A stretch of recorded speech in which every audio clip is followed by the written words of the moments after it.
चिंकी चिड़िया कालू कौवे से शादी करके अपने ससुराल में पहला कदम रखती है। कालू जो कि एक फौजी था। मेनका कबूतरी चिंकी का बड़े ही अच्छे से स्वागत करती है। खूब सारी फौजियों की गाड़ी चिंकी के ससुराल के सामने आके रुकती है और भोलू तोता नाम का एक फौजी बाहर आता है और वो कालू से बोलता है, सर आपको हमारे साथ बॉर्डर पर चलना होगा। जंग कभी भी छिड़ सकती है। सरकार की तरफ से ये कहा गया है कि जितने भी जवानों को छुट्टी दी गई है उन सब की छुट्टियां कैंसिल की जाएं और तुरंत उन्हें बॉर्डर पर बुलाया जाए। तो आपको हमारे साथ अभी चलना होगा। ये सुनकर चिंकी का मन बहुत उदास होता है। तभी कालू चिंकी से बोलता है, तुम चिंता मत करो क्योंकि मैं जरूर आऊंगा। ठीक है, आप ध्यान से जाइए। इस तरह कालू अपने जवान फौजियों के साथ बॉर्डर पर चला जाता है। ऐसे ही शाम को मेनका कबूतरी का छोटा बेटा मोनू कौवा आता है। वो परिवार एक साथ बैठकर खाना खा रहा होता है। तभी मेनका चिंकी को आवाज लगाकर कहती है, चिंकी बहू जरा दाल लेकर आना। चिंकी अपनी सास और देवर को दाल देती है। मोनू कौवा बड़े ही गौर से चिंकी को देख रहा होता है।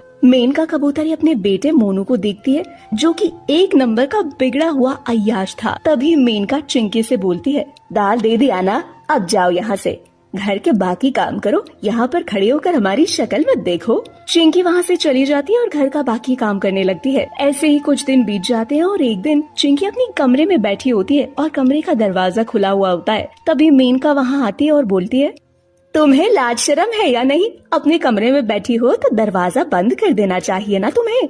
दरवाजा खोल कर क्यों बैठी हो? माँ जी, मैं घर के अंदर ही तो बैठी हूँ, कौन सा कोई बाहर का यहाँ पर है। अगर मेरे घर में रहना है तो मेरे हिसाब से रहना होगा। तुम्हें 24 घंटे मेरी नजरों के सामने रहना होगा, यहाँ से कहीं नहीं जाना। माँ जी, आप ये क्या बोल रही हैं? तुम एक काम करो, अपने मायके जाओ और जब तक तुम्हारा पति आता नहीं तब तक तुम मत आना ससुराल। लेकिन ऐसा क्यों माँ जी? उनको आने में समय लगेगा और मैं मायके में क्या करूँगी? शादी होने के बाद मेरी जो जिम्मेदारियाँ हैं वो मेरे ससुराल के प्रति हैं। तो मैं यहाँ रहकर आपकी सेवा करना चाहती हूँ, इस घर की जिम्मेदारियों को समझना चाहती हूँ। मुझे नहीं जाना अपने मायके। मैंने तुमसे कहा ना कि ससुराल जाओ और तब तक नहीं आओगी जब तक कालू नहीं आ जाता। तुम अपना सामान पैक करो, चुपचाप यहाँ से चली जाओ। तभी वहाँ मोनू आता है और मोनू कहता है, अरे माँ, भाभी को क्यों भगा रही हो? भाभी के बिना तो ये देवर अकेला हो जाएगा और मुझे भाभी की बहुत ज्यादा जरूरत है। ये मेरा लास्ट फैसला है, ये अपने मायके जाएगी और ससुराल तब तक नहीं आएगी जब तक कालू वापस नहीं आता। अपनी सास के मुंह से बार बार यहाँ से जाने की बात सुनकर चिंकी को बहुत गुस्सा आता है और वो बिना कुछ कहे अपना सामान पैक करने लगती है। तभी मोनू चिंकी का हाथ पकड़कर उससे बोलता है, अरे भाभी, आप क्यों जा रहे हो? मैं आपके लिए तो यहाँ पर आया था और आप ही जा रहे हो। मुझे कितना बुरा लग रहा है कि मैं जिस काम के लिए यहाँ आया हूँ वो काम नहीं हुआ मेरा। कौन सा काम नहीं हुआ आपका? मेरा मतलब है, मैं आपके साथ बहुत सारी बात करना चाहता था, बहुत सारी चीजें आपको बताना चाहता था जीवन की, लेकिन आप तो जा रही हो। जिस घर में मेरी इज्जत ना हो वहाँ मैं एक पल के लिए भी नहीं रुकूंगी और माँ जी ने मेरी बहुत बेइज्जती करी है आज, इस कारण मैं यहाँ से जा रही हूँ। जब तक मेरे पति नहीं आ जाते तब तक मैं ससुराल नहीं आऊंगी।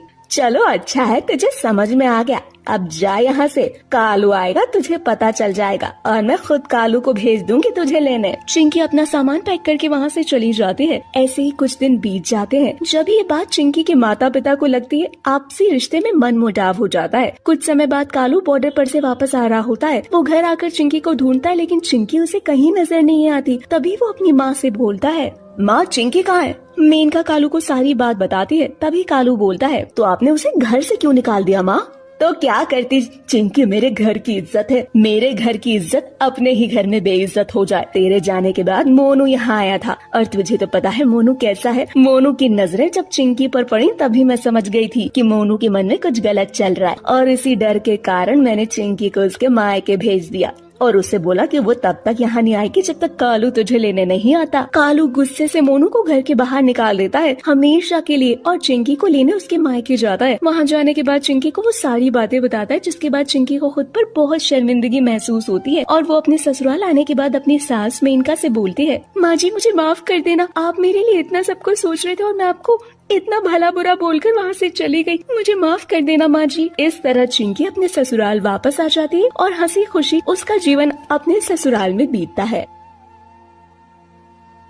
सुंदरबन जंगल में चिंकी नाम की एक चिड़िया अपने पति बंटी कबूतर के साथ रहती थी। उनकी एक नन्ही सी बेटी भी थी। दोनों पति पत्नी बहुत ही ज्यादा गरीब थे। एक दिन चिंकी चिड़िया बंटी कबूतर से कहती है, बंटी जी, लगता है इस बार हमें अपने घोंसले की मरम्मत करानी ही पड़ेगी। चारों तरफ से घोंसला टूट फूट गया है और छत से देखो कितना पानी गिर रहा है। क्या करूं, जब भी बारिश होती है मेरा मन भर सा जाता है। चिंकी, मैं तो यही सोच रहा हूँ कि मैं अपने घोंसले की मरम्मत जल्दी से जल्दी करा लूं, लेकिन क्या करूं, मेरे पास पैसे इतने नहीं है कि मैं घर की मरम्मत करा सकूं। चिंता मत करिए, ज्यादा चिंता करने से तबीयत खराब हो जाती है। हम गरीबों का क्या है, 2 वक्त की रोटी मिल जाए वही बहुत है। पर ठीक करवाना भी तो जरूरी है ना घर को। घर ठीक करवाने के लिए तो पैसे चाहिए और वो हमारे पास नहीं। चलो छोड़ो, कोई बात नहीं, अगर भगवान ने चाहा तो हमारे घर की मरम्मत भी हो जाएगी।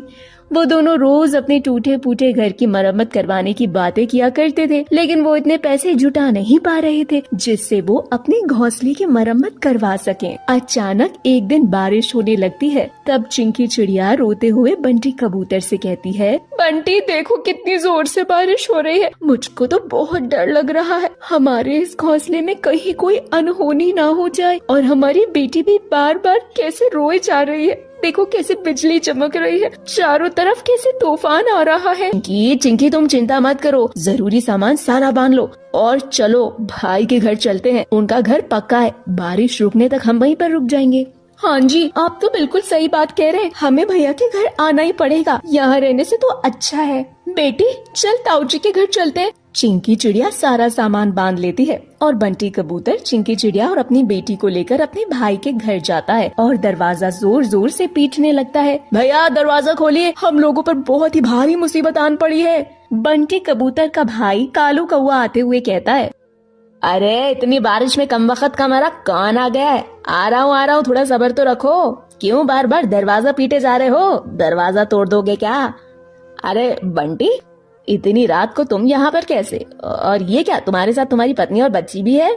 हाँ भैया, मेरा घोंसला कमजोर हो गया है, घर डर लग रहा है कहीं इतनी बारिश में हमारा घोंसला न गिर जाए, इसलिए हम आपके पास आ गए। आप हमें बारिश रुकने तक अपने घर में पनाह दे दीजिए ना।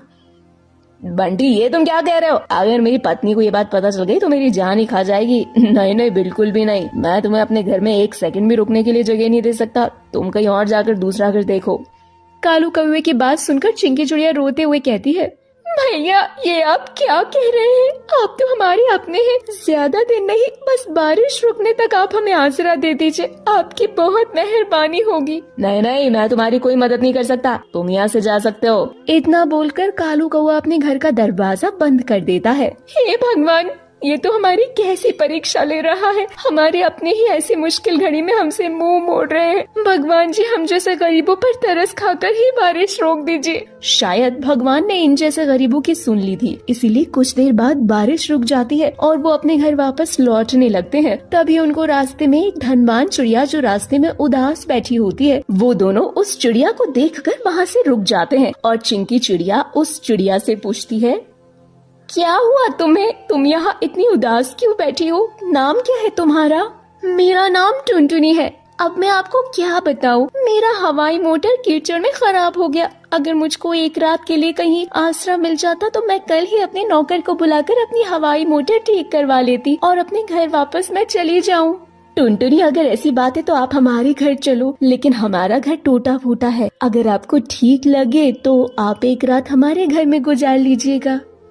अरे बहन, तुम ये कैसी बातें करती हो, घर टूटा फूटा हो या पक्का, सबसे बड़ी बात तो ये कि आप मुझ जैसे अजनबी को अपने घर में रुकने के लिए जगह दे रही हैं। उसके बाद टुनटुनी चिड़िया बंटी कबूतर और चिंकी चिड़िया के साथ उनके घर जाती है और एक रात उनके घर पर गुजारती है। अगले दिन जाते समय वो चिंकी चिड़िया को अपना फोन नंबर देकर जाती है।